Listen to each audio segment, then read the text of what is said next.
republic for which it stands, one nation, under God, indivisible, with liberty and justice for all. Thank you, Ms. Whitlock. Thank you, board members. Let the record reflect all board members are present, with Mr. Ray joining via telephone this evening. Thank you, New River Primary, for hosting us and all the great snacks. So we will get started, and I think up first this evening is Fayetteville Pre-K 8. So Ms. Harris.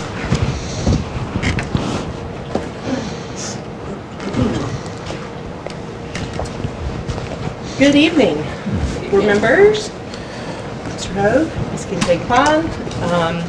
I am going to start off today on behalf of Fayetteville PK8's LSIC to talk about kind of the state of things and the direction that we're going from now till the end of the year, and maybe some things that are going to carry into next year. Okay. I'm going to apologize in advance. The changes that I made to the PowerPoint did not join up with Ms. Polly's, but it's totally fine. I didn't have much in there anyways. I'm going to have more for you in terms of handouts. Okay. So we may skip over a few things. I'm going to start, the questions that are asked, I think it's worth noting that those three pieces are intertwined. You cannot talk about culture and climate, or you can't talk about academic achievement without having a good culture climate. You can't talk about culture, climate, and achievement without looking at behavior and attendance. So all of these pieces are interconnected. And so I hope today that we'll point out some of the places where those pieces overlap. And I'll start with culture and climate. I'm going to kind of lead off with that. One of the main goals that we've had as a school is to try to build solid, effective problem-solving teams. The difference makers, if you will, the difference makers. Those teams should work efficiently and effectively to be able to look at what's going well and what needs to be cleaned up or corrected or shifted in a different direction. And that format of problem solving establishes a culture and climate that is healthy and able to have hard conversations, because that's really where we get down to it. We can talk about culture and climate in terms of warm and fuzzy things, and we can definitely, and we will articulate some of those warm and fuzzies that we do to make people feel appreciated and valued.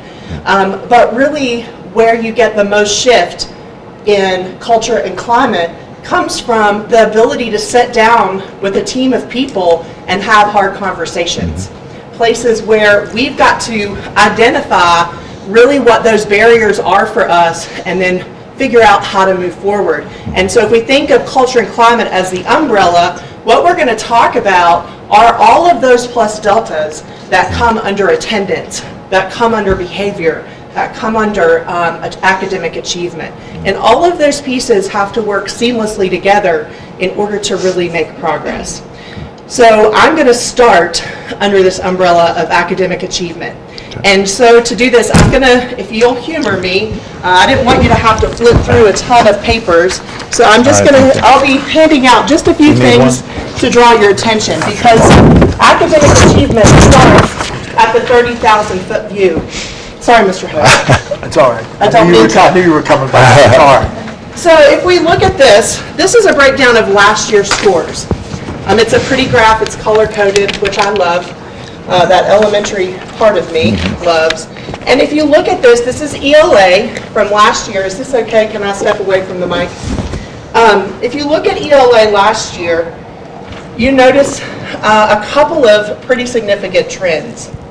As we move from 4th through 8th, and this starts at 4th, even though we have tested 4th or 3rd graders, we have to think about this in cohorts, because our last year's 8th graders are now 9th graders, and this year's 3rd graders have not taken the GSA yet. So that's why it looks like this. So I want to draw your attention to the declining numbers that exist once we hit that middle school swing. Middle school was definitely not my background, but I've come to love it. And it definitely poses lots of challenges to work through. But you can definitely see how those numbers decrease as the grade levels go up. But the thing that we really paid attention to, those numbers look better for us in ELA than they do in math. Then you'll see that when I give you the math sheet. But I want you to look at the yellow. There's a large yellow chunk until we get to 8th grade. That represents an opportunity to shift that number of kids. Those kids are just right there. And that really has been the focus of what we've looked at. When we're looking at ELA, one of the levers, so that's what we have to do, we have to plus delta what's going well, what's not going well. Take that back to effective problem-solving teams. So the lever that we decided to lean into this year for ELA was writing, because writing is a huge piece of that score. It's kind of buried a bit. You have to dig down into it. But when you do, this is what you find, and I'll put this up to where you guys can see it. But these posters hang on my wall in my office so that this is at the front and center of every conversation that we have. We meet together at 9 o'clock Monday morning for admin meetings. Ms. Kincaid-Klein has been able to join us. She's our liaison from the central office. And we have conversations in the admin, as an admin team, and then out into grade level teams around this data. So our initial goal was to get to just a succinct and clear and strong plan with writing, because we didn't really have that. It was kind of all over the place. So one of the things you're going to hear me talk about today is continuity. Continuity in that K to 8 continuum. We have 6 tested grades, that are grades that span across that K-8 continuum, and we want continuity. And I think that's really important. We have that opportunity having the kids from 5 years old till they're about 13. So that's a huge chunk of their education. So when we looked at writing, as we hit mid-year, we really looked down into like asking the question, how does the state score writing? What does that look like? And the answer to that is here. There are 3 main areas on the writing assessment that the state scores. Students have an opportunity to get 2 points for conventions. So this is 1.4 out of 2, which is not too shabby. When we look at evidence and elaboration, we are currently at 1.58 out of 4, which is not as great. Right. And then organization and structure come in at 1.68. And you can see that breakdown 3 through 8 and what that looks like from green being the year before, end of the year, to the change to mid-year. And there's some really nice growth in there. With the exception of 4th grade. 4th grade actually went back. And so we've responded to that with a focused plan for that 4th grade group to give those teachers more confidence in how they are teaching writing. The way we did that was we pulled from our writing expert in our building. Our 3rd grade teacher is really great. She's got a great process that we've kind of mimicked across the school using SRSD strategies. That's our main like our big picture that spans, again, continuity using SRSD strategies from kindergarten to 8th grade. That was our goal. Now that we've got that in place, we're fine-tuning that process. And so we're really working to get evidence and elaboration and organization and structure up to the 2 level. And so if you think about this being lead data to affect our lag data, which will be our summative assessment at the end of the year. So we've dug into the ELA, we've looked at those kids that are in that yellow realm, and we're working to move that into those kids that are that opportunity area there, that big chunk of yellow into green. Okay, let's talk math. So when we look at math, I skipped you again, Mr. Hope. When you look at math, you'll notice a similar trend. It's a bit more drastic. The numbers in 4th grade look pretty great, actually. And then we start that middle school drop-off. And I think if we would look, kind of zoom out in the county, I think we see that trend as well. And so what we have looked at is looking at building motivation in kids. How do we get kids to be held to greater levels of accountability for their work and owning what they're doing? We're looking at mastery. Who is mastering? Because again, if you look at that, we've got a really great chunk of yellow there, that opportunity to move over, although we do have greater numbers of red, which is concerning. So this comes down to really looking at our math program in its whole. And so that's what we've really done. We have a really strong instructional planning loop process that we've spent time that you guys have heard me talk about in the past, how we start with standards and move into creating that quality assessment into pre-assessment, and then from that data we go into instructional design, and then to post-assessment, and then into intervention. That process still exists. It's still a focus for us. But what we've looked at is using the resources that we have to bring a stronger cohesiveness K-8. Again, that word continuity, bringing continuity K-8. So we've built strong intervention processes. And so I will show you what that looks like. Start with you, Mr. Hood. Thank you. And there. Thank you. Thank you. What we had to look at, if this first chart that I gave you is a representation of how many students mastered standards for that grade level, this chart is a representation on how students did on one standard. So this is incredibly valuable data to look at, are we moving kids down in the minutia, down in the details, down in that standard basis. So if we talk about using pre and post assessment, rather than just going through the textbook page by page by page, this process allows us to see how kids are doing on the standard that the teacher is teaching. So we all talk about fractions. This is a good example. I just did a 10-minute talk with this teacher as a follow-up. Every time they give a mastery assessment, we 10-minute talk it. They come into my office and they're responsible for telling me what changes or shifts they're going to make based on this data, because the data is pretty, but if we don't do anything with it, then it doesn't really help us.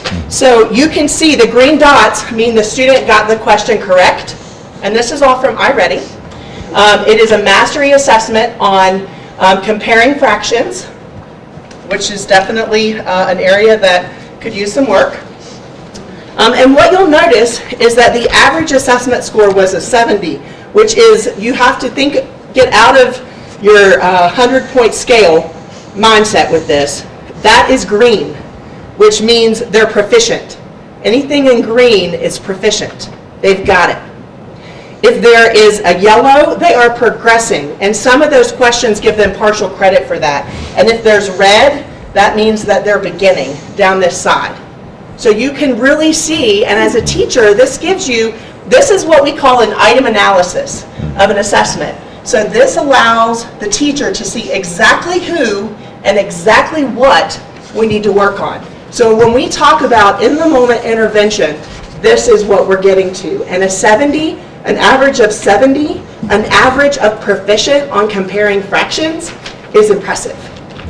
And that they didn't start there. So using mastery assessments in iReady to be able to strengthen what we're doing in intervention and strengthen what we're doing in Tier 1 has been the foundation of our work in math this year. Every teacher in grades K to 8 are using mastery assessments. Again, continuity. Okay? The last piece that I really want to dig into is student accountability. And so I'll direct your attention to this. Yeah, I'll take those back, please. Okay. Yes. Those back. I like that. Ooh, You can have these. All right, so if we look at this one, this is an example of the first 9 weeks in live grade. So if you take a look at this, you're going to notice in that first box, obviously you can see the student, and this is my son Peyton. He is my 7th grader, and he has been the poster child for the work that we've done with this, because his scores really show this. We need kids to care about these assessments because the assessments show us what the kids can and can't do. Peyton came home at the end of the 9 weeks and I said, how's it going? And he said, I got a B in math. I said, great. And in my mind, I know that Peyton is what we call a yellow kid. He's a kid that's right there, but he's never really hit that mastery mark. He's right there. But in Peyton's mind, he's getting a B. He's getting an A. He's had A's before. And so if I'm getting A's and B's, then that is communicating, 1, to the child, and 2, to the parent. We're okay here. So why should I care about that assessment? If our grades are communicating one thing and the assessment is communicating another, there's a disconnect. So if we want kids to be accountable and to feel motivated, then we have to align those two pieces. The grade card has to be the same, or in the same ballpark at least, as how the kids are doing on those assessments. And so if you think about that mastery assessment data that I just showed you, what does that tell the parent? That tells the parent in the moment how those students are doing on that assessment, on that standard. So, second 9 weeks, we implemented a shift. Teachers were only allowed, if you look at those first, the top piece of that, you're going to notice things like homework, review practice, homework, review, homework, and you can only find a couple of tests. So the bulk of the grades the first 9 weeks had to do with things Peyton had done with support. That's not what I want to know. I want to know how my student does without support. And so we have limited to a very small percentage of the grade the things that can be with support. The mastery assessments that tell us what we need to know about the students become the bigger chunk. And now you can notice, I was actually happy that my kid's grade went down and it went to a B. When he took his mid-year, which is now a part of that accountability system, we've decided that that needs to be graded, which I agree with. And now Peyton had a 79C on his mid-year assessment in math, which is the GSA that he took. It shows him how he was doing, and his grade is barely a B.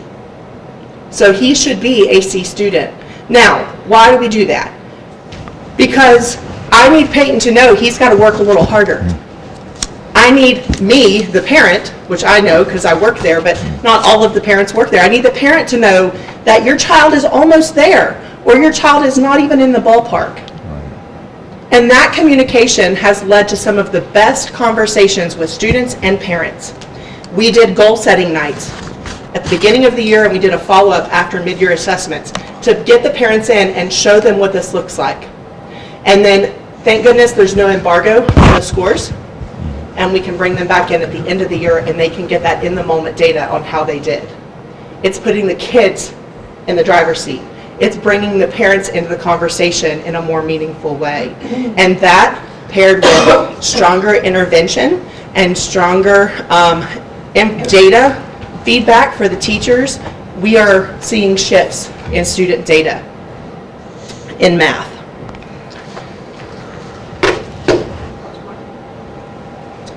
Yes, we also have after-school tutoring, which after-school tutoring, we're able to say, okay, Ms. Polly, you're an after-school tutoring teacher. These are the standards the kids are working on. Your job is to get them to mastery of that mastery assessment, so that we're tying our after-school tutoring right to that. I'm going to bring up an issue that I'll come back to at the end. I hope you heard me say the word continuity, K-8, several times, and I did that on purpose because it's powerful and it's important. We've built systems and processes at our school around the resources that we have, and I'm going to come to you at the end with a request. So I'll come back to that, and I'm going to turn it over to Ms. Polly to talk about the umbrella of attendance and behavior. Okay. One of the questions you guys ask is mental health. Mental health affects a lot of things with these kids. It affects academics. These kids have poor focus, poor memory. They're They're present, but they're not present. They're not in it. It also affects attendance. Mental health, we have a lot of attendance issues with mental health because there's a lot of depression. They don't get out of bed. They just don't want to be social. It also affects their social behavior and relationships. It's hard for them to maintain friendships. They're withdrawn, and behavior. A lot of our students with mental health issues have an increase of acting out, behaviors, aggression, things of that nature. Now, our support team. We have 3 people on our student support team. We have Miss Banks, she's a counselor. She's our academic queen. Miss Banks is everything academics. She is great with these math field day kids. She is great with preparing the pet plans. She's great with career. She always makes sure we go over to the VOTEC. She does small groups, she does large groups. Miss Banks especially does, I really like one of her groups. Who likes football? I do. With football, she does a fantasy football group with these kids to teach them not only good sportsmanship, but math. She loves that math. She will look at the probability, the statistics. She goes over all of that. The first year she did it, she had 8 kids, 1 group. This last year that when she did it, there was 4 different groups. We had to have 4 different commissioners if you ever do fantasy football. We had to have 4 different commissioners because these kids loved it. They absolutely loved getting into this football, and they did not realize they were doing math. That was the best part. They did not realize how easy this stuff was. We also have Miss Heatherly over here. She is what I call our behavior guru. Miss Heatherly can make an angry gorilla lay down and play with her.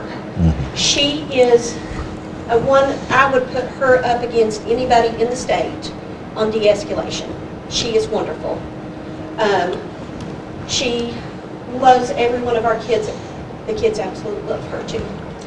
Then there's myself. I'm the social worker. I'm the attendance hustler. She's the hustler of all things. I can say, hey, Miss Polly, I need, and boom, I've got it. I am a hustler. The combination of us 3, we all have different areas. We all have our strengths and weaknesses, but we mesh together. And I will have to say, we work very well together. We all can fill each other's shoes, but we all have our little niches. Combination total years of experience between all 3 of us is 60 years in our fields. Between us 3, in that school, we have 60 years of experience. Our student support team, we've completed referrals to outside agencies, about 115. CSED waivers, we've done 12 of those. Home visits, we have 84 home visits. Out of those home visits, when I did some research, we have only visited 24 different homes. But 12 of those families, we have multiple home visits with. One family, we have 13 home visits with. So, we're out there. Sometimes the same people. Sometimes when I knock at the door, I ask if they've got my dinner ready for me. We do our counseling crisis referrals. As of yesterday, we had 1502 in our counseling referrals. Now, last year, for the 23-24 school year, we only had 944 of those referrals. By the end of this school year, we'll probably double. That is an average of what, or that 1,500 referrals is what myself, Ms. Heatherly, and Ms. Banks, we run to. A teacher, staff, administration, parents, or even these students themselves knocking at our doors. We have a breakdown of it. Social, emotional, 969 of those. Academics, career readiness, 158 attendance. Behavior, 342. We have our pirate pantry. We have students that will come for socks and shoes, and they have accidents, and they even come for food all the time. We always have snacks for our kids. And then we have other, and I can't remember what we have put under other, to be honest with you. Can I say that pantry one is not real accurate? No. A lot of times they knock on the door for socks or underwear or a snack, but we don't even have time to put it in the computer. That That one, 119 should be 2,000. I mean, it's every day.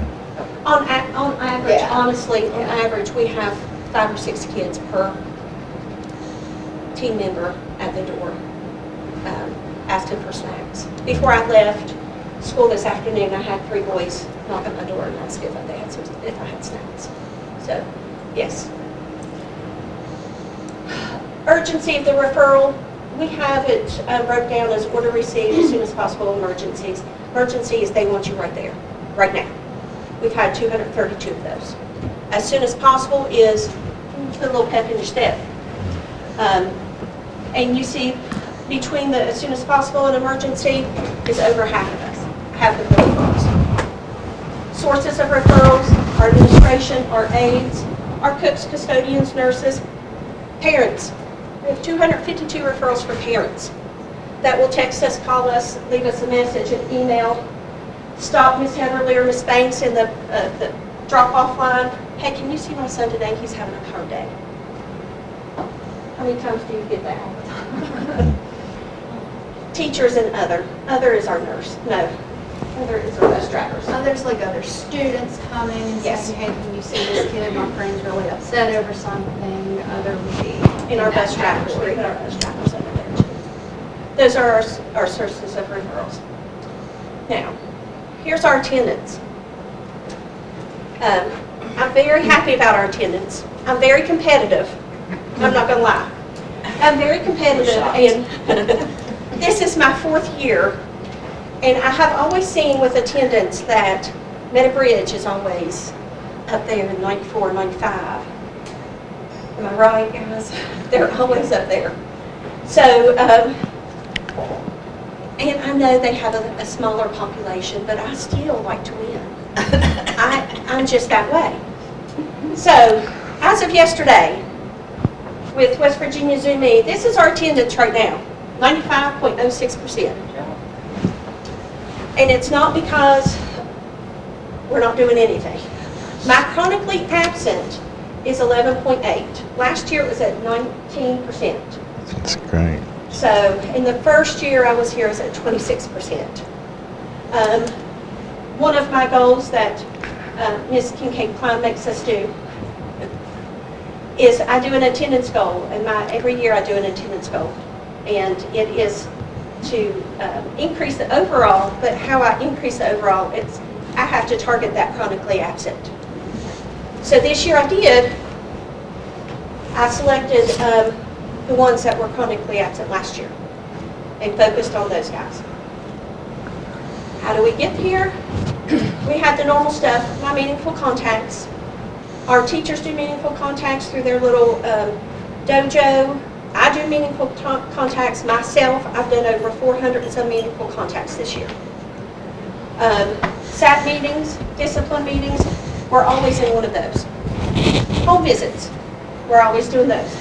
Now, some of our extra stuff, we have our attendance incentives. It's not our normal, what the board has developed, the quarterly attendance incentives. If I have a child that's on one of those SOS plans, we're going to sit down and talk on what's going to motivate you to get you here. For example, we had one student last year who missed 68 days. So, beginning school year, we attacked her and got her and her mom on a SOS plan because I don't want her chronically absent. She's a very smart girl. What's going to motivate her? She wanted a pair of Uggs. She wanted a pair of Uggs. So I hustle around. I get those Uggs and I have them in my office so she can see them because I don't want anybody to think that I'm going to go back on my word. So at the end of the semester, she had 5 days. Right. Job. So she's sporting those Uggs now. Loves them. That also is a thing that, when we talk about middle school kids and keeping up appearances, that pair of Uggs is something that she would never have been able to, Nope. sport around the school. So, it gets her in the building, and if that's what it takes, but it also allows her to feel on a more level playing field with her peers. And those are important. I mean, with those, I have 38 SOS plans, and I'll have more by the end of the week, unfortunately. But when we talk to these kids, even with Ms. Heatherly's behavior plans, what motivates you? Sometimes it's just slime. Sometimes it's extra candy bar. I was sitting there thinking, yes, a candy bar every week. Things that they normally don't get. It's all right, Miss Heather. Okay. Bow her head like I want to say something over here, huh? It's all right, Miss Heather. My daughter told her brother who's a child nutrition director what she was going to. He said, I just not pay attention to you. Okay. All right. It's a small one. It's all right. It's under 100 calories. Yeah. We do daily check-ins. Postcards, and I forgot, I'll be honest with you, I forgot to put a postcard into your little file. We made these postcards, and at the end of every 9 weeks, I look at last year's chronically absent compared to what we're doing for the 9 weeks. And if those previous chronically absent kids are not on that new list, we send them out a postcard encouraging them about, we see you coming. We see that your academics is important to you. Phone calls, I've made phone calls to parents at the end of 9 weeks, and even just if I see kids coming on a regular basis. Hey, this isn't a bad phone call. This is just to tell you, I see them coming. Keep up the good work. Parents like those phone calls rather than the bad stuff. We have attendance incentives. The board attendance incentives that Ms. Hendrick had lined out for us. In August, we did popcorn and a movie. I had to split that up in 2 days because we had 379 kids qualified for that attendance. That's great. Good job. October, we had a lip-sync battle. We had 3 teachers that competed against each other for the kids, and they absolutely love that. We had one teacher even do a wardrobe change. In January, we had the staff versus 8th grade basketball players, the girls and boys basketball players. Now, our kids love that so much, we felt like we were at Charleston at a championship basketball game. They were rooting for them. Now, those 8th grade kids may have injured a staff because they were rough. They were in it to win it. And they did against staff. Yesterday, we had our March attendance incentive, and we had Fayetteville City Police Department play our basketball team. Along with some council members, Matt Diedrich played also. We have the attendance incentives with my SOS plans, monthly recognitions. Over the years, this is in the folder, over the years, we have things working. This is data from West Virginia Zooming, and it's from the last 4 or 5 years. If you see, as you see, the yellow is our needs attention, but our chronically absent are those red people. In 2021, it was 16%. 22, 23, it was 25%. Last year, it was 19%. When I pulled this data, it was at 15%, but it is still going down. And if you notice, the trend also is our blue, those kids that have no absent issues, it's growing. And this year, right now, 50% of our school, 50%, has no attendance issues. So,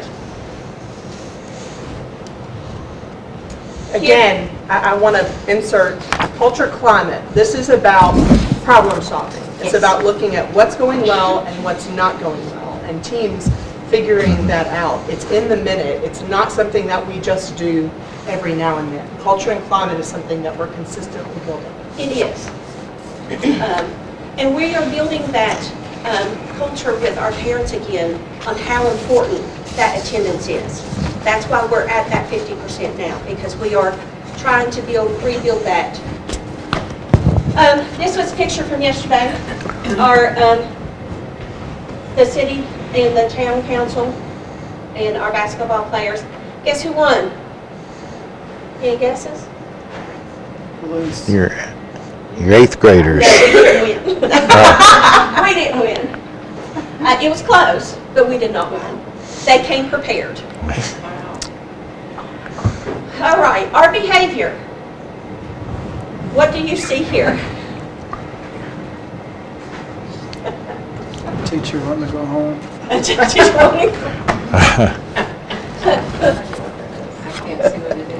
Student laying on the floor. Actually, it's not a student laying on the floor. It's a dog? No. It's me. Me and This- McDonald's. Somebody Trying to get take somebody a out nap. from underneath. This is Miss Heatherly. Oh, you're talking to somebody. Okay. We had a pajama day, and she's actually in her pajamas. No. What you don't see is the child on the other side who had took off and ran, and in a crisis, and he hid. So Miss Heatherly does her guru stuff, and she gets down on their level and just sits and does everything until she can get him out of that situation. It's nothing to come to our school and see her in the floor somewhere. And that's why everybody loves her. Okay, culture, behavior. In that pamphlet I have for you. This right here has 2 pages. I see Mr. Groom is looking at that. That has the changes of student referrals by year. Has from 2021, 21, 22, and so on and so forth. If you look at last year's data, the 23-24 school year, all the way down here at the bottom on the second page, we had 734 write-ups. But this year, and I will have to say, a large majority of it is because of our support team. It's 479. We have developed, instead of sending these kids on horrendous write-ups left and right, if they're having a bad day, our staff calls us, and we can prevent a lot of this. One of the things I noticed when I was doing this very well, insubordination. If you look at last year's, 124 write-ups on insubordination. This year we have 21. Bullying, harassment, bullying, and intimidation, we had 30 last year. We have 12 this year. Our numbers are going down with our behavior. It is culture and climate. And these are numbers from Fayetteville PK8, which has 2 behavior disorder classrooms. Oh, yeah, you do. Yeah. We have 2 behavior disorder classrooms. The other piece of information I gave you is our week-by-week referrals, and this is from the last 3 years. And it shows a comparison week-by-week on referrals. We use this data a lot, actually, to see our little spikes. It gets nice, it gets pretty. You see a lot of kids want to be at home instead of in school. We don't have those breaks. Usually, honestly, March, when there's really no time off. March is a big one for us. October usually is a big one for us because that's October and March are our months that we really don't have a lot of time off. Any questions?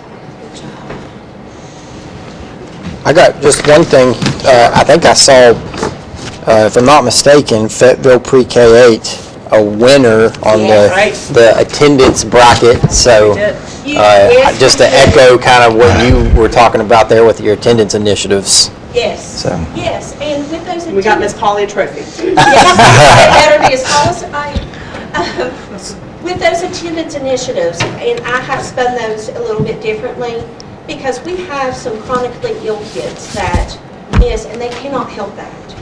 It's not fair for them to miss out on that attendance. So my little deal with our students is, if you can keep me at 94, hovering at 94%, then everybody can attend. And those students who have met that incentive that the board put in place, that Ms. Hedrick put in place, then they always get in for drawings. The last one, back in January, we gave a TV away, a scooter. Every grade level got, someone was drawn for a prize. Wonderful. So, yeah, when I say I'm competitive, yes, I am. I check that. She's a hustler. I check that attendance, daily attendance every week, because I get mad if Midland Trail or Meadow Bridge comes close. I get mad. She's in the game. I'm going to end with a request. Could I ask her a question? Yes, absolutely. You spoke in your discussion on mental health that you all had 1,502 Yes, referrals. yes. From the top of your head, what type of percentage is that to your school, your population? Because I know these aren't different That's 3 kids. times our population. But these aren't different kids, but Some of them are repeat if they're on different days. Every day we get referrals in. Today, I'm going to use my son as an example. Ms. Hara may call and say, somebody needs to see my son. 2 days later, a teacher may say, needs to see this. so my son. what I was wondering is, you have how many kids in your school? 550 is by Zoom-E. So this 1,502 makes up what percentage of that 500? Some kids, just the estimate. Different kids is what you're asking about. Yeah, what do you figure percentage? 30%? I would say 20%? at least. Some of those, we would have some of the upper kids that we would be seeing, like for some academic things and things Right. like that. So it's a mix. I'd say at least. I can tell you that 22% of our students have write-ups in WEVIS. And then if you drill that down, about 6% of our student population constitutes 75 to 80% of our write-ups. I could go on a lot, about that, but yes. Thank you. Yeah. And what percent, because I know you have a unique situation with the ranch, right? Yes. So that Yes. contributes probably to some of those repeat Ebbs situations? and flows, because that population of Depending students who- comes it's very pretty transient, yeah. But, I would say this year and last year, we haven't had as many students that are going to be on that referral list from New River Ranch. It is a high-need population of students. The 2 behavior disorder classrooms would be a much greater factor Okay. in that, and those students do have multiple referrals. And a lot of times, that referral number will be misleading, because it's the same students over and over again, which is why we've really worked on taking that number of students. That was something that came out of our culture and climate, was impacting behavior. One of the big rocks was student behavior, and when we drilled that into that and started asking the question, what do you mean by that? It was, there's a small population of kids that are running amok and causing a lot of problems. And so we drilled down, and they've been working That's why I hard asked that question. on reducing that number of students. Okay. So I think you're one of the first principals that pointed out to us, we asked like what grade level is the highest discipline referral from, and we brought us to the realization it was kindergarten or Yes. first grade, or Yes. it's not necessarily the middle Right. school kids who are the Right. most undisciplined, for lack of a better word. Yes. Is that still the case? Is that We have a pretty, our kindergarten this year is not as high needs as what kindergartens have been in the past. I would say definitely first grade, 5th grade's really high. 5th grade, Fifth grade is really our- but first grade has a lot of referrals. First grade has a lot of Yes. Years since it's fifth grade.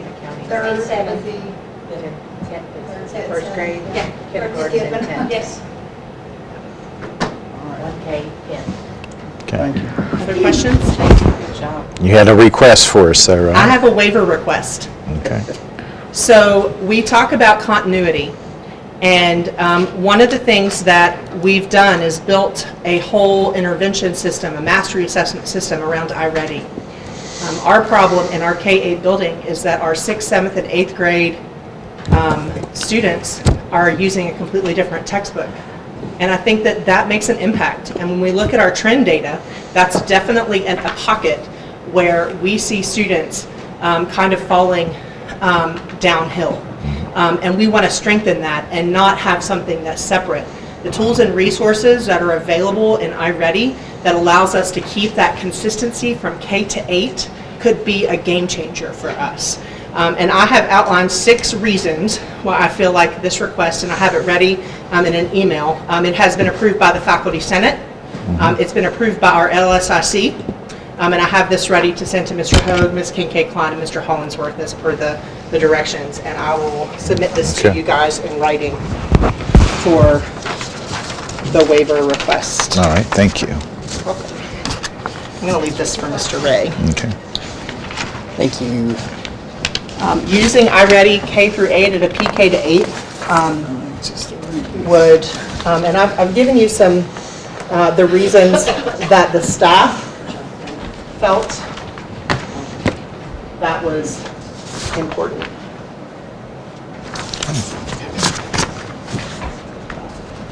And that's all we have. All right, any questions or comments, board members? I have just one thing I'd like maybe you take just a minute to talk to, and you and I've talked about this a little bit, your movement in your grading alignment, Yes. right?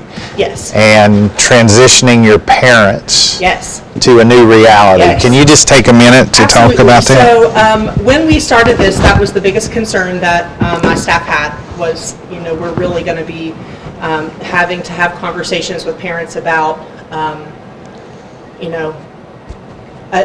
if I'm used to, and I'll use my child as an example, I have a greater understanding, but if I'm used to my child making A's and B's, and that can sometimes be the motivating factor. You can get A's and B's, or I expect straight A's. That pressure on the student and the parent, that's, again, but I think that their hesitation because parents are going to reach out is all the more reason to do it, because that shows us that that is the lever that will get the parents' attention. And so, yes, we've had very difficult conversations. I've sat in on those meetings with the teachers. I told them I would have their backs. And it really, in the beginning, there was a little bit of it, but it has been a pretty smooth transition. The teachers, when we sat down with the parents, they've been very intentional to put things in Schoology for the students that give extra support. Again, it's on one standard, so they can say, this is what you need to prep for, and if they're not ready for it, we're giving you another pathway in iReady. We're going to give you some, they're able to pull practice. There in iReady, it gives you like actual resources for parents so that the parents can understand it. We've used Khan Academy videos to help plug that gap for the students, but the parents have resources to be able to reach out and help their students. Okay. But it is the lever that gets attention. Do you show this data, this math and ELA data, these charts? Do they get an opportunity, the parents, to see these? Yes. Yes. Okay. All right, thank you. Thank you. Appreciate. Apologies for the time. You're good, no problem. Okay, so we'll bring up New River Primary next.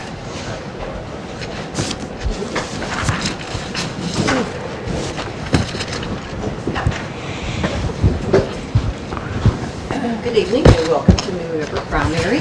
Thank you. I'm just going to do some introductions here of people that we have in our program. Miss Amanda McGraw is our LSIC member Okay. that's here. Stacy Stover is LSIC member. Alva Binder is our service personnel. Jessica Vandal will be presenting on data, and Kathy Angelona will be presenting on culture and climate, And Megan Day and Jordan Quessenberry are two of our stunning support staff. Will be presenting on student support, and Mr. Burton will be presenting on STEM, and Mr. Jones will wrap up and take questions. All right. So thank you for attending. Thank you, Ms. Bishop.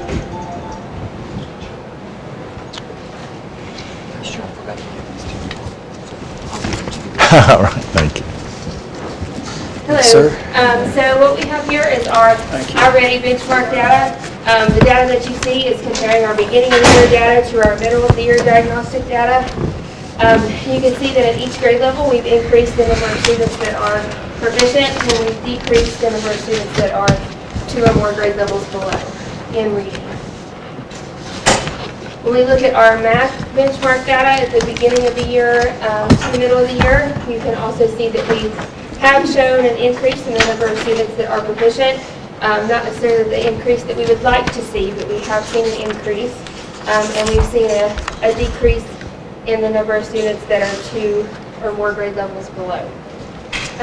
Kindergarten doesn't have 2 or more grade levels below, so there's no red there, but you can see that we've decreased the number of students that are 1 grade level below in kindergarten. This is our proficiency data from comparing 2023-2024 school year to the 24-25 school year. And you can see each grade level there in both reading and math.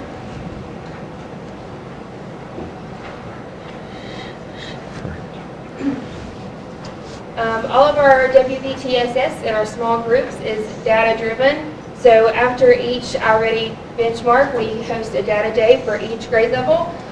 Each grade level takes time to look at the data and dive really deep into it as far as where students perform in each domain within already. That's what you see there with all the sticky notes. We take every student from every grade level and sort them out by domain so that we can see where our greatest need is. And then we use that data to create our WVTSS groups as well as our small groups. We support our teachers by providing weekly PLCs. We offer PLCs and PD for our instructional aides to help build their capacity. We offer intentional planning for both Tier 1 and Tier 2 instruction. And we provide walkthroughs with feedback and support from myself and the administrators. And now I'm going to hand it over to Ms. Angelona for our culture and climate piece. Okay.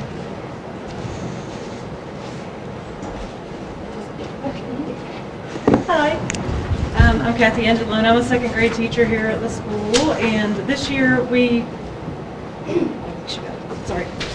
started a culture and climate committee, and it's made up of representatives from every grade level, including a teacher and aide. There's a member from our specials teachers, a cook, a janitor, and a member of support staff. We've been meeting to go over the culture and climate survey that we do and look at some of the common needs that, big rocks we say, that we can pull out of there. Some of the areas that we've addressed this year include ensuring that our instructional aides feel valued and respected. As you can see from Jessica's previous slide, those data days we've held where we go over all the data from iReady and group the kids for the WVTSS. We've included the aides into that process. They actually hold groups. During second grade especially, we do walk to intervention groups, and every aide and every teacher holds different groups to go over different skills. So I feel like that has really added a sense of achievement with the aides. We've also tried to give them their own PLC. We've had many PD sessions to help them with their instructional strategies and just increase their knowledge base for phonics. Another area we focused on was our staff workload. That was another big rock we pulled out. So some of the things we've done for that was have intentional planning time, give extra PLCs each week, and basically hold them where we can get together and go over the data. That's something we've also tried to do. Also for culture and climate, it's a big school, it's hard to get to know everybody. We have these long hallways, and sometimes one hallway doesn't even see the other people in the hallway. So we've been trying to hold staff luncheons every other month, trying to build relationships within the school. And then we've also tried to do some of our family engagement pieces during the day and in after school hours so that staff can participate with that as well. In this slide, you'll see one of the family engagement pieces we added this year. We called it Data and Dice Day. The parents loved it. What they did is each grade level came at a separate day. They attended a presentation about iReady. They received their child's test scores. We taught them how to read the report. And then they were able to go to the classrooms, participate in small group activities with math, and they got supplies to take home so they could do those games at home as well. And they all incorporated rolling dice for math. So that was why we called it Data and Dice.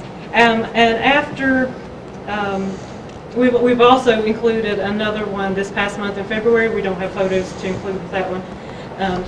But it went over their diagnostic growth report, and then we had reading activities that we went over with them. So it's been a lot of new activities this year. I think it's increased the culture and climate within the school and with the parents toward the school also. All right, I'll hand it over to support staff.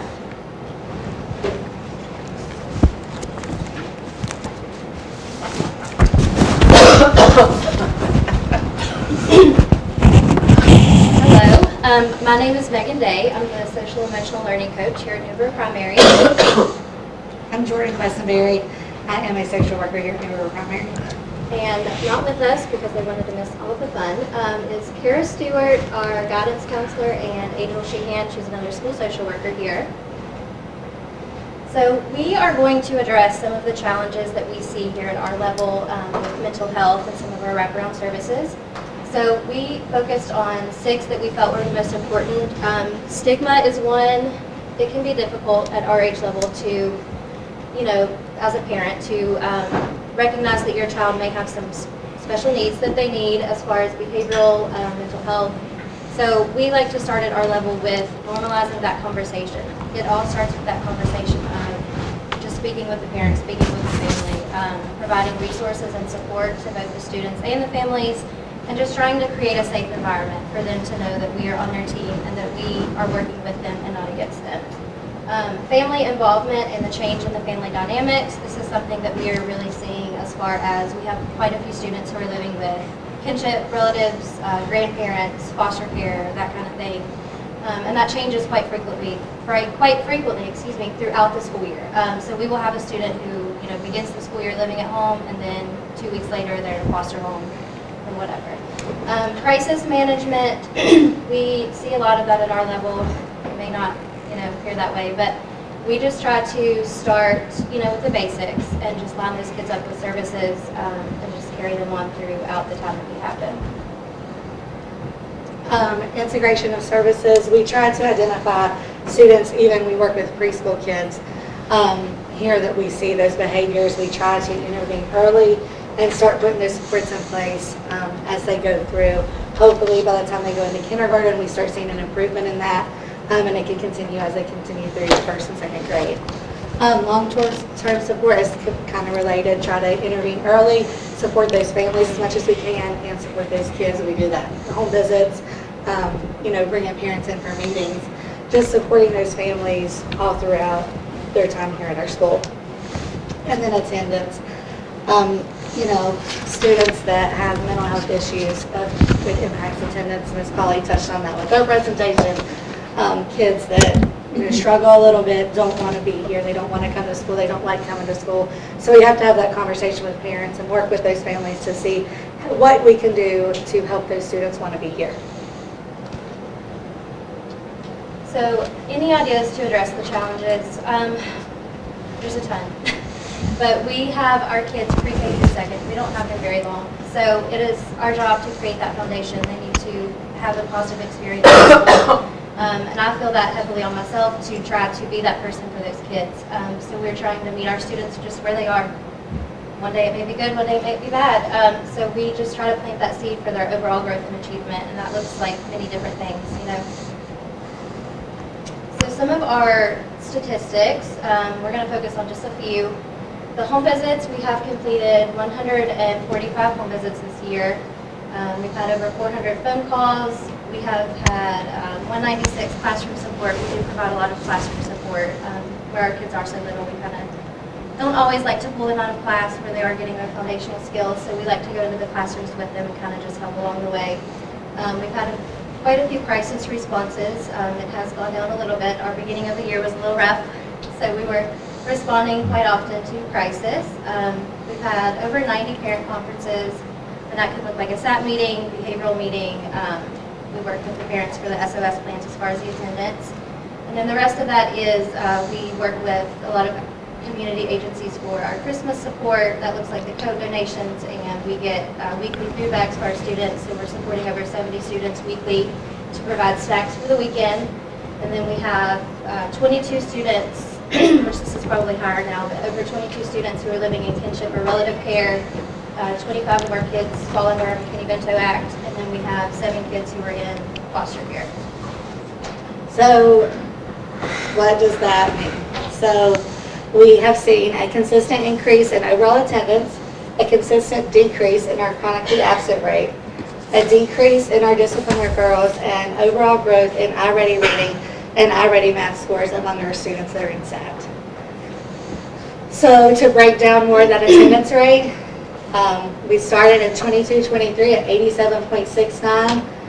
Then we went to 90.5, and now we're at 91.74. So we're slowly getting there, getting parents out of that mindset from COVID of, well, my kid's sick, and so you say not to send them. So now we have the wellness center, so we always try to tell people, send them to school, and if they're not running a fever, they're not throwing up, send them. If they feel bad, we'll get them to the wellness center. If they don't need to go home, they can stay at school.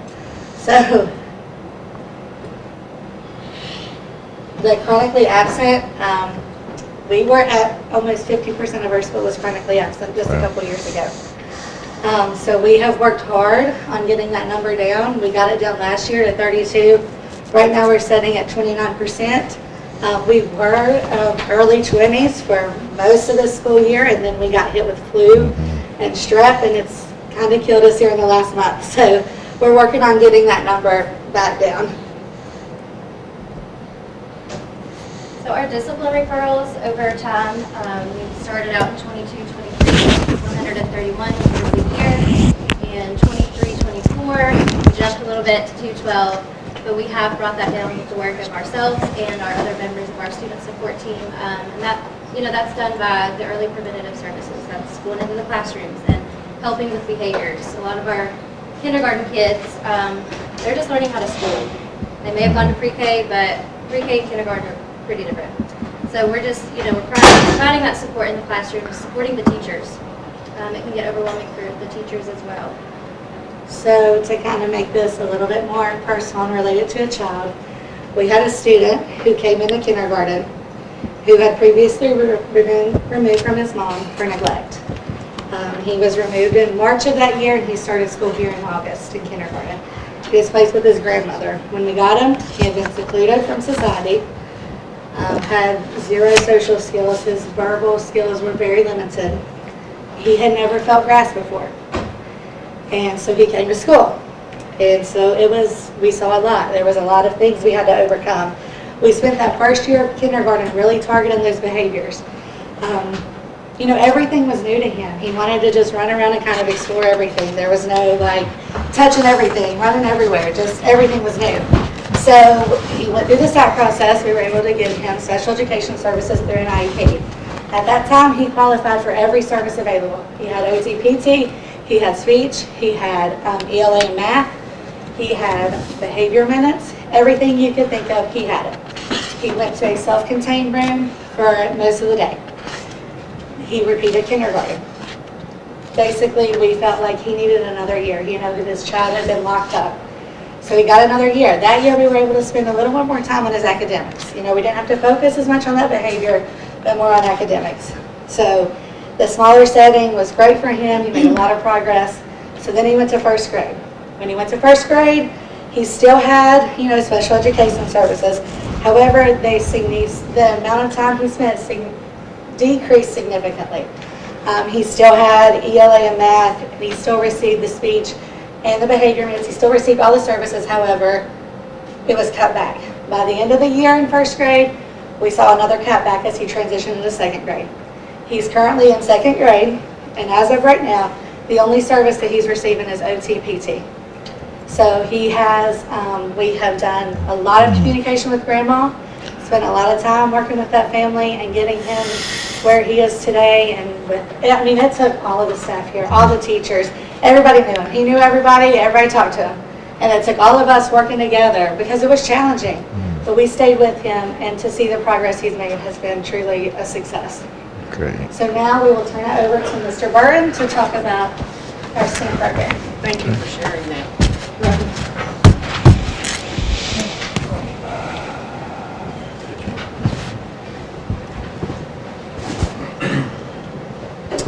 Hello everyone, my name is Fred Burton, and I wanted to talk to you a little bit about the enrichment program that we have here at New River Primary. In order to participate in it, you have to have a certain goal reached, which is based on your iReady reading and iReady math. In your packets, if you guys get time, you'll see some of the things that I've added to it, and I'm sorry I added quite a few things, but most of them are just illustrations showing the progressions the kids make in class with 3D printing, also some of the circuitry that they've worked on, and some of the math that's involved with what we do here. Because as an enrichment group, we take the children that are succeeding and excelling in reading and math and try to challenge them in a fun way. So the first program we use in the STEM that we're going over is Tinkercad. It's a simple interface, intuitive designs for all levels, no prior 3D design experience. And it can be integrated to various subjects like math, science, and engineering. Now that's way too much complication there, but I'm going to show you exactly what they see. The first project that they enter into is just a blank screen, right? And you have all these building blocks on the side. And just like me, I'm sure you all grew up with building blocks, right? You can only stack them on top of each other, kind of move them around. Not that fun. But with this program, you can stretch them, put them inside of each other, and make all kinds of different models. If you guys get the opportunity before you all leave, on the back table, I have some of the 3D designs the kids have made, some of the video games, the QR codes that also link to the video games so they can play them at home, and some of the science projects that we've worked on. So here you get to see a little bit more in depth of what's going on. This is Sydney's project. First of all, we make them show us what they're going to design inside of the 3D program. So she had to draw out exactly what steps, what shape she's going to use, right? She told me she wanted to make an axolotl. I'm going to say, how are you going to make this for us? And believe it or not, she made this. Out of simple basic shapes that you can find in any building block set, she can construct something to make it look like this. We also reach out into the community. If you're looking at this project here, it's a little snowman or a little Santa Claus. Oh, there we go. Thank you. I forgot it back there with him. And this is what it turns into. We're blessed to have some 3D printers, and we can use them to make the things the kids design. It gives them an incentive. You know what I'm saying? If you get to take your project home with you, you want to do a little more work. So here we have a little Santa Claus, and this is also 3D printed. And with this, we're entering into the contest for the First Lady's Christmas Tree for West Virginia. So it's really cool to see something that they've designed move into the real world and represent us.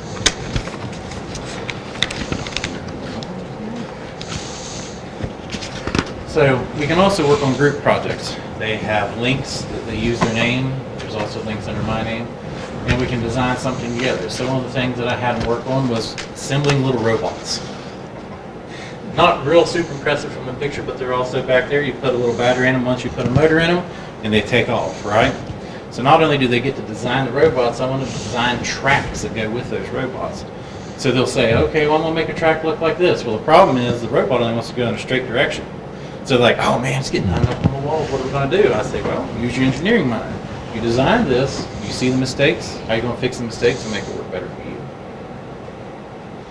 Now we're moving on to another program through Microsoft. It's called Make Code Arcade. So one of the biggest motivation among kids today is playing video games, right? Every kid I know says, well, I'm going to get on the iPad. So if you let them get on the iPad, we want them to learn something. So here you see a little video game. It's also back on the little handheld devices that we use in the classroom. But when they're working on it, it looks a lot more complicated, right? Now, as you see over here, it has the directions that they need to follow, so they do have to have a level of reading. It's a little bit above their peers. This is a program we mainly use with first and second graders. And they're writing a story. It's a complicated story, but as it pans out, it creates a video game. As they're working on it, you can actually see the little video game in the corner here. I'm sorry, the flag blocking it. But you can see it. If something goes wrong, it'll tell you, and that little screen will go gray. You won't be able to play it anymore. It'll also highlight exactly what went wrong. It's not going to say, hey, this is how you fix it, but it's showing them where they need to fix something. Code Arcade also has skill maps, so it's not just throwing them in all willy-nilly. They build upon the skills that they learn, and what they're showing you is here, this is the steps that they have to take. Each time they progress, they get a check mark, and at the end, they get a little certificate that we can put their name on and take it home with them, show that they've completed something. Also, again, we send home QR codes so they can play that game whenever they want to. We start off with something really simple, just like anything else. Reading, writing, you're not going to write the Odyssey the first time you pick up a pen, so we do something really simple, real basic. But something that simple can evolve into something that big.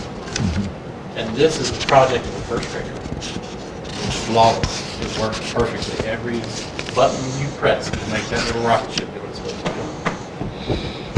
do. We also use CodeSpark. Now this is geared more towards kindergarten, but the first graders and second graders do like to play on it. It is a increased student learning by providing a playful, game-based platform that teaches fundamental coding concepts through interactive puzzles and creation tools. Overly complicated way of saying, we use little picture blocks to tell the character what they're going to do in the video game that they create. Now, personally, my daughter's in kindergarten, and she loves this game. And she's showing me video games that I, as an adult, enjoy playing. But she's using simple things, really easy coding, versus the code blocks that we used previously to get them introduced so that they can build on the skills that they're learning now. Here's a couple more examples. So also inside of the STEM enrichment, we also use science. Okay, everybody likes to get their hands on stuff. Sometimes just seeing on a screen might not be the most important thing to them. So we usually have a science project on Fridays. That also increases our attendance. Hopefully we want to come on that Friday, which is an easy day to skip. So as you see, with this project, I've just brought in a simple white powder, and I said, okay, I want you to tell me in pictures and in words what you think is going to happen. And some of the kids are like, I don't know, Mr. Bird. I said, well, imagine. Use your imaginations. And in this example, it says, well, if I pour water into it, it'll get hot. Well, that's really good deductive reasoning. And now, I promise I didn't care to put I love STEM on here, but that's what you did. But anyway, so once I poured it in there, I said, okay, so the reaction you had, what does it feel like? She said, it felt cold. I said, so it's releasing that heat. I said, you're not wrong. I said, you're thinking the right way. Then they get to play with it. We've done the same thing we have one of the little plasma balls back there, so they got to touch that. We've done oobleck, we've done magnets, we've done all kinds of things. Just trying to expand their knowledge and also give them that wanting to learn. I'll leave you with this, just something to think about, because I'm trying to save you all some time. Albert Einstein once said, logic will get you from A to B, imagination will take you everywhere. That's what we're focusing on. We want to build that love, that imagination, so that hopefully one day they'll contribute to society as well. And I want to thank you all. All right, thanks. Good job.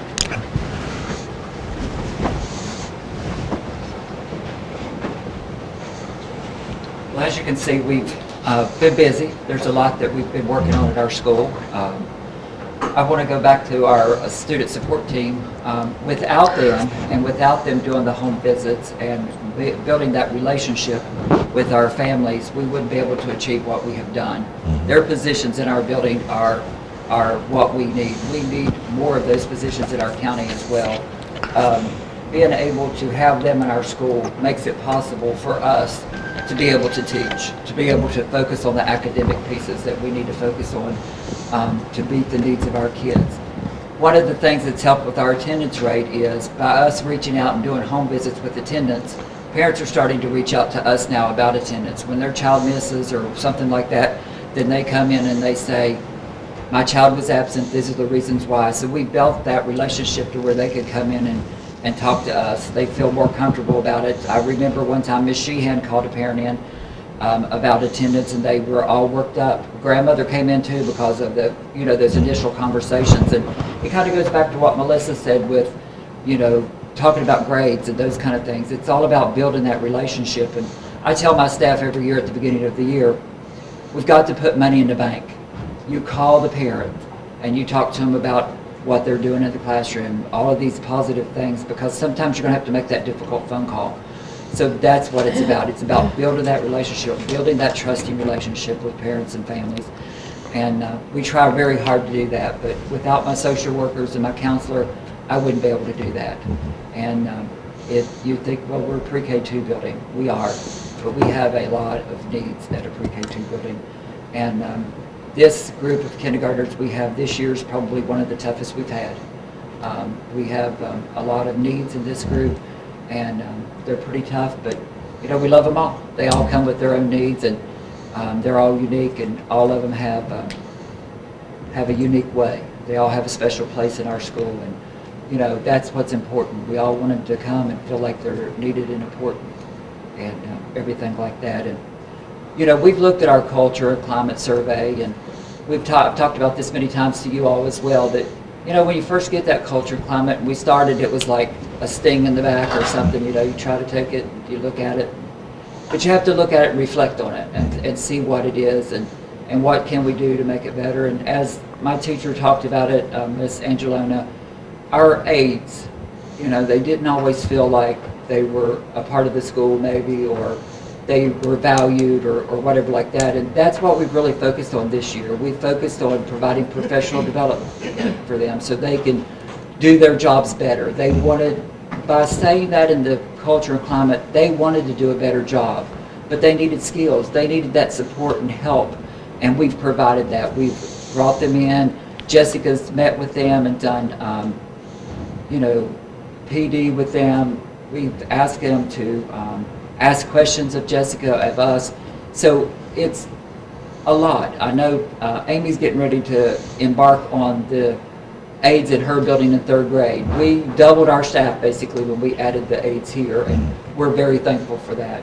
And so it's again, it's a culture and climate piece. You know, it was like, wow, you know, we're adding those people, and we struggled a little bit with that because it was that piece, but it all boils down to culture and climate and what can we do. And I think next year we're going to see great things because we have put in the time to work with our aides and to hold them accountable and say, hey, when I walk into the classroom, I expect you to have a group just like I do the teacher. And so that, and we put that PD in place so that we can do that. Something that was on our culture and climate was the policy that I've given you that I want to bring towards you to consider. We have a lot of parents, and we built this relationship that would like to give money to our school instead of fundraising or whatever like that. And there's some businesses out there would like to do that too. But we have a policy in place that says that we can't use donor choose or some of these other avenues that they would like to use. So I'm just asking, and I kind of put a bracket around it, if you all would look at that policy and consider that as something to maybe look at, maybe rewrite or some other avenue to look at it. So that's the only thing that in that policy that we would like for you to look at and consider. Okay. You have any questions for us? Can you just kind of thinking about the last few years of your kindergartners, what percentage of those kids are coming in the situation that you all referred to, where it's a foster situation, It's at the where they've been end. moved around? I know the grand families. End of the is STEM big, but packet. Yeah, right there. That foster So it's is a that bit different, section. Right? It is a especially little if bit somebody is moving a lot. I mean, it seems like it takes, well, obviously, that's a dumb thing to say, but it takes a lot more people and a lot more resources to get that child to where they can start to learn.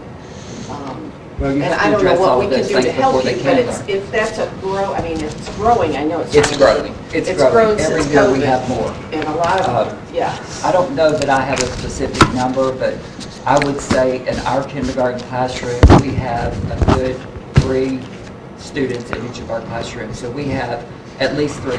Would you say 3? In each of our classrooms, we Well, have that's a 7 lot. classrooms. It takes 5 people, Yeah. 5 days a week, And- plus and- home visits And to get today, that child. today Johnny will flare up, and tomorrow Yeah, it's well, Susie. You know what I mean? So yeah, but that's- that's just the nature of it. But Yes, we probably have 3 in each of our classrooms this year. You know, we're doing class lists right now, and it's like, where can I move them to do all of that So stuff? that they're not together. So they're not together, and, you know, this one doesn't need to be with this one, but then when I put them in the classroom next year, that one's with They'll this one, you know, discover so some new, yeah. it's just shuffling, but I was it's, just curious. Yeah, But if there's it's- something we can help you with in that regard, because I'm not sure. I meet with my team every day. I mean, we meet, Yeah. it might be in the hallway, it might be on the phone or whatever, but I meet with my team every day, and I've done that ever since we've been here, and it's just been great to have someone else to bounce ideas off of and sit with and sometimes cry with over some things that are happening with our kids. You know, we had one today pulled to CPS, and, you know, it's a sad time, a lot of those kids. And, you know, I adopted 2 children, they came from foster care, so Yeah. that's near and dear to my heart. And, Yeah. So I understand. it's hard work, guys. It's hard Yeah, work. it has to And be. what we do is hard work, and that's what's important. And, you know, before we can teach academics and academic achievement, we have to address the behaviors and all of those things, Sure. the social emotional stuff first. So, But that grandmother probably has no clue after a child has been in that situation for so long. and she was so gracious and so thankful for everything we Right. did. I'm and, sure you know, she needs as much help as the child. She still She still is. cries I when mean, you talk to her. if I see her at Walmart, she's right there, you know, comes up to me, and, you know, when she's here at school, I call her Mama, you know, I just call her Mama, and, you know, now she says, when we're out in public, you gotta call me this, you know. But, yeah, I call her Mama, and, you know, it's just, we just built this relationship with her, and that's what's important. Yeah, she knows she's part of our family. She's part of the New River Well, Primary family. that's what you gotta Yeah. do. Mr. Jones, you guys had some great data as far as your attendance was concerned over the last 3 years, and then likewise, your chronic absenteeism going down. So attendance up, chronic absenteeism down. I heard one strategy, which was Science Project Friday. Science Project Friday was, but can you talk about, I'm always interested to hear in, you know, strategies in attendance, some Well, of your I'll tell you guys. something that we did, and it was a lot for our teachers. And it came up on the Culture and Climate Survey, as a matter of fact.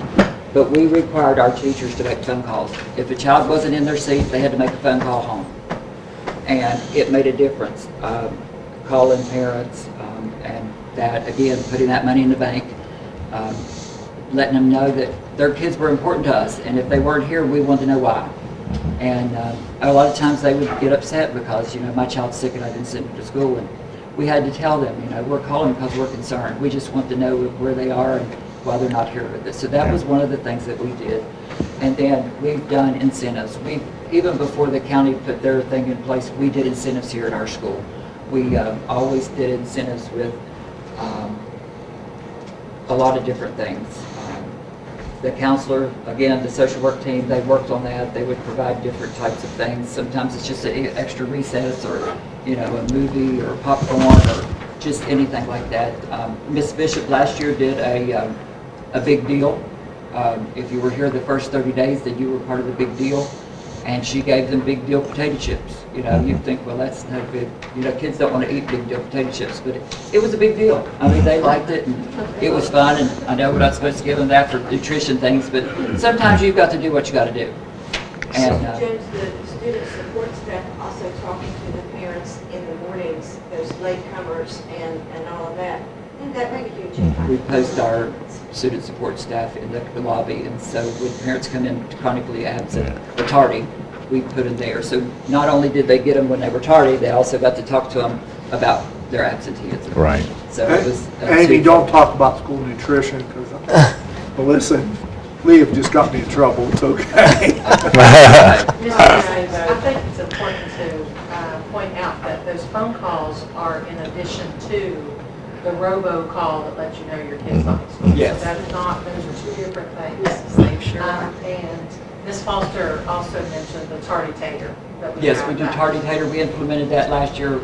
Jordan went to a training or a seminar with Miss Hedrick, and that was one of the things that they do. So we have a Mr. Potato Head in our classrooms, and then the class that has all their kids there, no one's tardy, they get to put a piece on it. And when they complete their Mrs. Potato Head or Mr. Potato Head, depending on which one they have, then we celebrate that. That's great. So That's good. All right. I'm sure there's other things we've done, Josh, but I just can't remember. Thank you. Yeah, wonderful examples. Yep.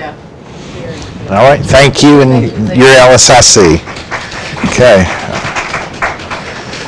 All right, New River Intermediate.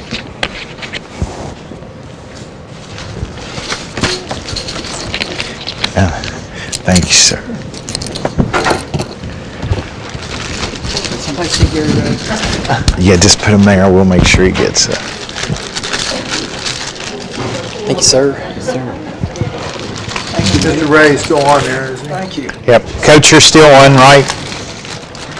Poker chip.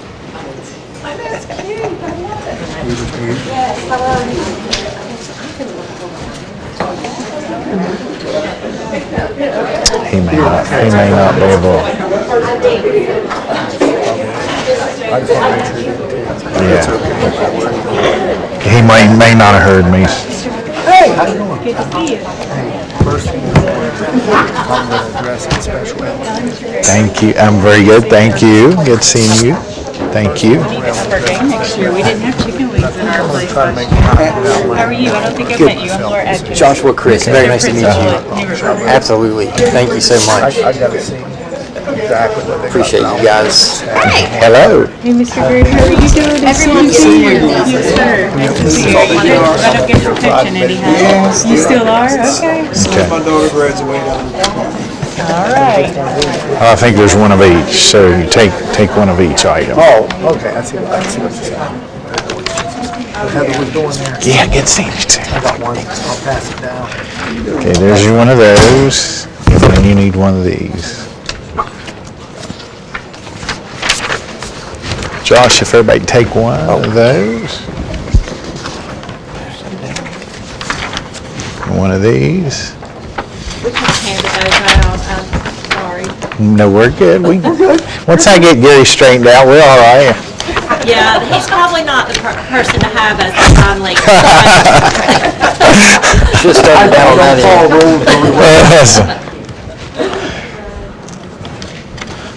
All right.